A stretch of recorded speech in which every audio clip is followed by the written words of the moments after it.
Bristol university की जो report है वो भी ये कहती है कि CO2 का स्तर आने वाले वक्त में बढ़ेगा बहुत ज़्यादा और ये पृथ्वी के लिए ठीक नहीं है। हालांकि उसमें विनाश की बात कही गई है लेकिन उसमें एक बहुत लंबा समय है।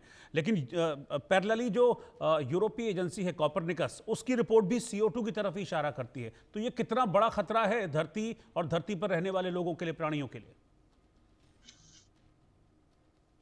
हम एक बहुत फंडामेंटल मिस्टेक कर रहे हैं जी। हमने सिर्फ ग्रीन हाउस गैसेस इनकी वजह से जो 1.5 डिग्री सेंटीग्रेड टेम्परेचर बढ़ा है उसके ऊपर सारा जोर लगा दिया, सारा फोकस किया है।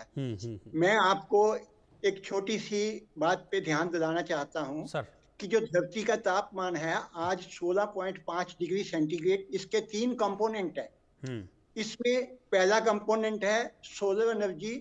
सोलर एनर्जी का जो कंट्रीब्यूशन है 7 डिग्री सेंटीग्रेड है।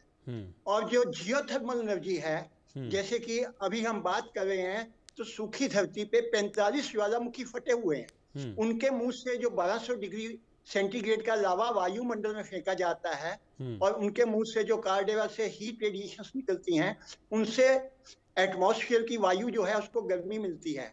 उसके अलावा समुद्र के अंदर जो पानी होता है, जब हम पानी की गहराई में जाते हैं तो सी बॉटम आता है।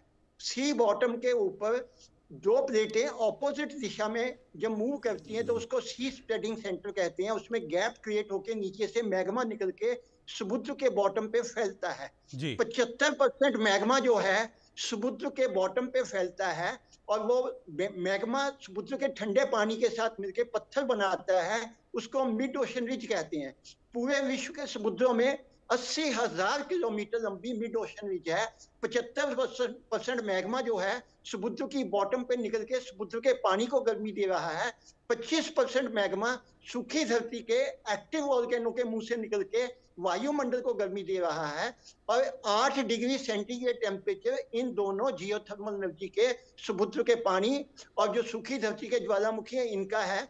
हम इनकी टेक्नोलॉजी आ चुकी है, हम इस 8 डिग्री सेंटीग्रेड टेम्परेचर की बिजली बना सकते हैं। यूं समझिए कि अगर हम समुद्र के अंदर जो हॉट वाटर स्प्रिंग्स हैं, हाइड्रोथर्मल वेंट्स हैं, हाइड्रोथर्मल वेंट्स के ऊपर भी मशीन लगती है। वो उस पानी को गर्म नहीं होने देगी, जो गर्मी है उसकी बिजली बना देगी, उससे समुद्र का पानी ठंडा हो जाएगा। ऐसे ही सूखी धरती के जो एक्टिव वोल्केनोस हैं उनके ऊपर भी आइसलैंड की IDDP-2 प्रोजेक्ट है। आपने क्राफ्ला जियोथर्मल पावर स्टेशन देखा होगा।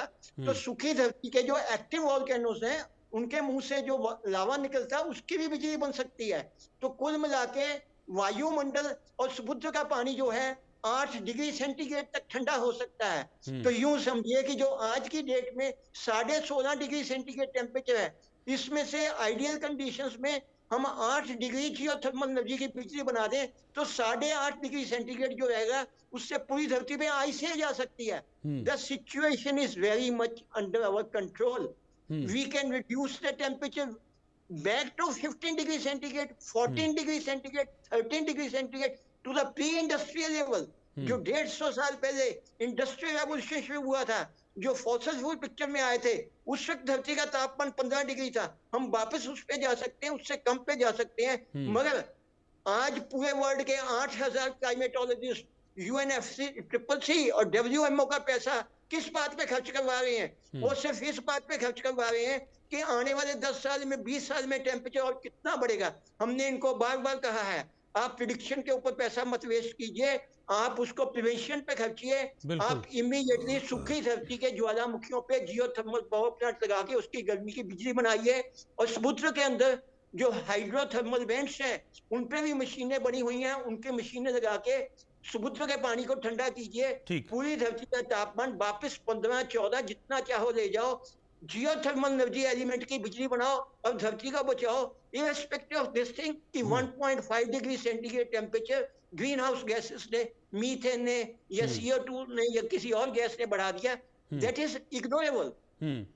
ठीक है, मैं आपके पास आता हूं सर। मैं जो मेन पॉइंटर्स हैं ब्रिस्टल यूनिवर्सिटी की जो रिसर्च है, उनके जो साइंटिस्ट हैं अलेक्जेंडर फर्न्सवर्थ, उनकी जो ये रिसर्च है उसके मेन पॉइंट्स क्या हैं वो एक बार मैं अपने दर्शकों को बताता हूं, फिर मैं आनंद जी आपके पास आ रहा हूं।